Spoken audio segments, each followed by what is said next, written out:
Gotta love teeny basements, because that's, well, it's not really a teeny basement. Just with stuff in the way to make sure we can actually see what we're going to talk about and have everything set up the way we would like it. There's a few things in the way, isn't there, Curtis? Oh yeah, that's very, there's a lot of stuff around. You can probably see the chairs that are around here, but... One on this side. I was just about to go like this. Yeah, it's... But yeah. The way the camera is, one on this side, and then there's one on that far side. Yeah, you can probably see them, and there's a lot of stuff behind that you can't see, but we're ready to go. This is exciting. Playoff time. NHL playoffs. It's one of the best times of the year, especially around this time. I like it when there's a lot. I like the Stanley Cup final, obviously, but there's nothing better than seeing 16 teams in the playoffs, so many teams, and all of them have a chance, at the beginning anyways, to win the Stanley Cup, and that's really exciting to me. And yeah. we're going to go down our list of teams that are in the playoffs, and we're going to go through our picks, and ultimately who's going to win the Stanley Cup. That's all we want. That's all we want to know, right? So we're going to start. Let's start in the Eastern Conference. All right, let's start in the East, and let's go with the Pittsburgh Penguins, the #1 seed in the East. They were very close to winning the President's Trophy, weren't able to, but they were going to take on the New York Islanders in the first round. Obviously, by the way, all these games have already started. The series have already started, but we made our picks before the series has started. So don't get all handsy that we made our picks biasedly, that we saw some of the games. We made our picks unbiasedly before the start of the playoffs. So we're just going to go through them. We'll update you on the series if we have a good update. So, first series, like I said, Penguins-Islanders. Sidney Crosby finally back in the lineup. Who are you taking? Mega Diesel. I was actually, surprisingly, even though the Penguins are super hot this year, I said the Islanders. Now, why did you say the Islanders? I just think it's an underdog year. Like, even though I'll talk about it in the Western Conference, I really do think that it's the year of the underdog. There's going to be these teams that you wouldn't expect in the playoffs, or even, well, near the playoffs for some of the teams that are in here, that have actually made it this far, and doing quite well now, even though if they're not doing quite well in the playoffs, they were doing quite well just at the end of the regular season that could carry them into the playoffs. Yeah. Well, the Islanders definitely had a Cinderella-type season. I didn't have them making the playoffs. I thought they were going to be close, but I didn't think they were going to make it, and they've definitely exceeded my expectations. But honestly, the Penguins got Crosby back. They have Malkin. They have Iginla. They have Jokinen now. They got James Neal, although he's got hurt, so I don't know what the severity of the injury is. But they still Kunitz, still Dupuis, still Letang, still Fleury if he can stay positive. Yeah. I'm taking the Penguins in this one. I'm surprised they won tonight, but good for the Islanders. Really, that franchise has been in turmoil for a long time. Yeah. The next series we're going to try and move along here.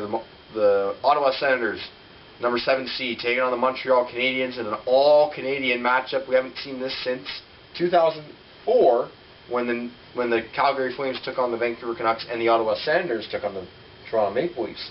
So there. So it was a doubleheader Canadian. Yeah, exactly. In 2004, there were two all-Canadian matchups, and there hasn't been one since until this year. I guess, yeah, too, with also the Maple Leafs, they haven't made the playoffs since. Yeah, they haven't made the playoffs in a while. Like, it's it's been a long time. Ottawa hasn't been in the playoffs in a while. Edmonton hasn't been in the playoffs ever.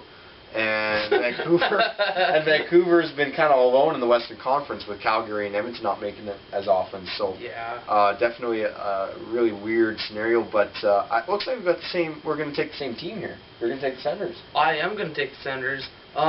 Even though even though it is two Canadian teams, and I'll cheer for Canadian teams. But if you look realistically at it, who's the stronger team? And I think the Senators will end up coming out on top. The 7th seed really deceives you in this matchup, and I think that's what a lot of the experts got wrong in this, because obviously Montreal is a team. Minor technical difficulties altogether, but we just finished talking about, or were we just finished talking? We were just finishing talking about the Ottawa Senators and how we're going to both pick them.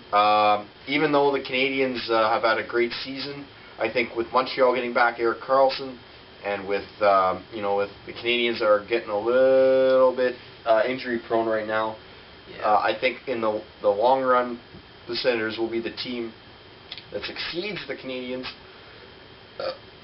And man, that beer is really good. And I think both of us have picked the Senators to move on. So that's what we're going to go with in that 2-7 matchup. Moving on, a team that really didn't look like they were going to make the playoffs, and then to a team that should have made the playoffs, but a lot sooner than they did. Yeah. The Washington Capitals come out of nowhere after Ovechkin had an awful start. Adam Oates turns him around, becomes the Maurice Richard Trophy. Remember, we talked about him last time we did a show, we talked about him and said, why is this guy not performing to the level he can? Yeah. And what has he done since then? He's been on fire, and now is the Maurice Richard Trophy winner. And now he takes on the New York Rangers, who just haven't been to the level we thought they were going to be at. I was just going to say, maybe Alexander Ovechkin, for some strange, odd reason, stumbled upon our video and was like, holy shit, these two Canadians know what they're talking about. Exactly. That's all. I think that's all it was. So, yeah, back to the Rangers and the Capitals. That's the 3 I'd like versus to 6. point out, on our script, I actually messed up. I don't want to take the Rangers.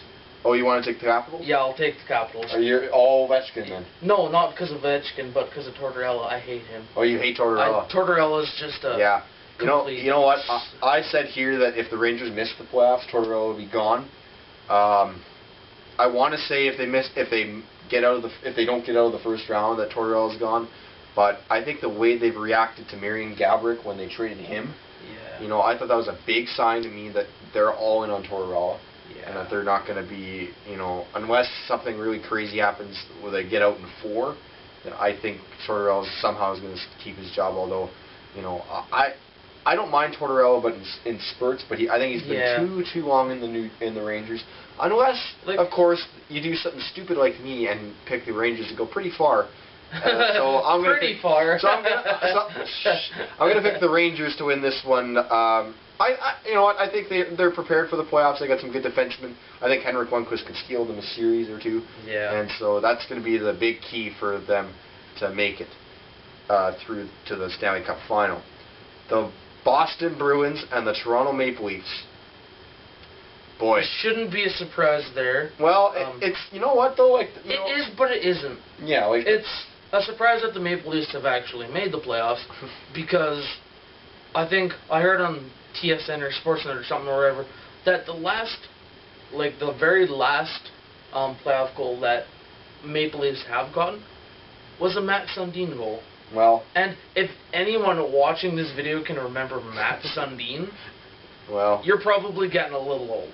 No offense, but it's been that long since the Toronto Maple Leafs have been in the playoffs, have performed well enough, and just been at their peak and great. It's definitely been a while since the Toronto Maple Leafs have made the playoffs. To put it in perspective, I think Facebook had less than 500 subscribers the last time the Toronto Maple Leafs made the playoffs. Wow. And so that tells everyone where... That's a long time. So it's been a long time coming for this franchise. I'm actually kind of happy they got in, just because their fans have been so on us all the time talking about, you guys always bash the Leafs about not making the playoffs, and now the Edmonton Oilers and the Toronto Maple Leafs, and we haven't made the playoffs in the longest out of all the teams in the NHL. Yeah. And so we're number one in something. Yeah, we're number one in something. Woo! But I just wanted to say something. It was actually really funny. I saw in the news that people in Toronto, even though the CN Tower is going to be lit up for Toronto games, they were fighting, well, not really fighting, but they had a petition out wanting it to light up every time Toronto got a goal. And the way they've been playing, it's going to be a waste of a couple $1 million because they've got. They could have probably done it and still, saved the same amount of money. But so I guess we're going to make a pick here. Both of us actually picked the Bruins to take this one. Just Toronto, as much as they've done really well this year, goaltending, can James Reimer hold up? Look at their defense, look at their forwards. How much playoff experience do they have? Put it this way, the Bruins, as a team combined, have 1,000 more games played in the playoffs compared to the Toronto Maple Leafs.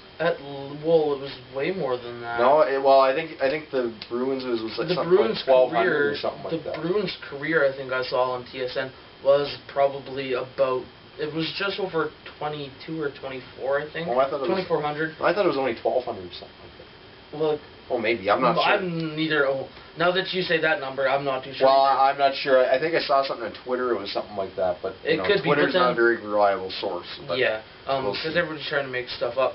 But then I also saw that Toronto's only had probably about, it was either 200 or 400. 200. It was definitely 200. It was around the 200. 208, I believe, is the right number of games played by Toronto, and I can tell you that it was Dion Phaneuf who's played a couple when he was with the Calgary Flames.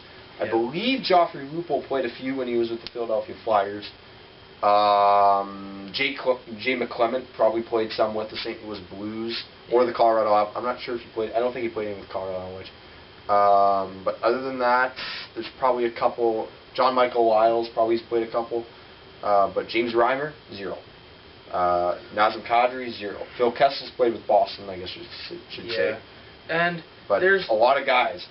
0 playoff games heading into this series. And even though these guys are going in hot into the playoffs, you still need to know what that playoff atmosphere is going to be like, what the reffing is going to be like in the playoffs, because the reffing from the regular season to the playoffs is going to be totally different. They're going to let a little bit slide, so there's going to be a little bit of that rivalry that keeps the fire going in between the teams. Yeah, the playoffs are definitely a different animal, and I think the Leafs will learn that the hard way, unfortunately, this year. Yeah. But if I actually, for one of the only ones in the world probably to pick them to make the playoffs, I didn't think they would get 5th. I thought they would get 8th or something like that. But yeah, they proved me right, even though I got the Islanders, Senators, Canadians all wrong. But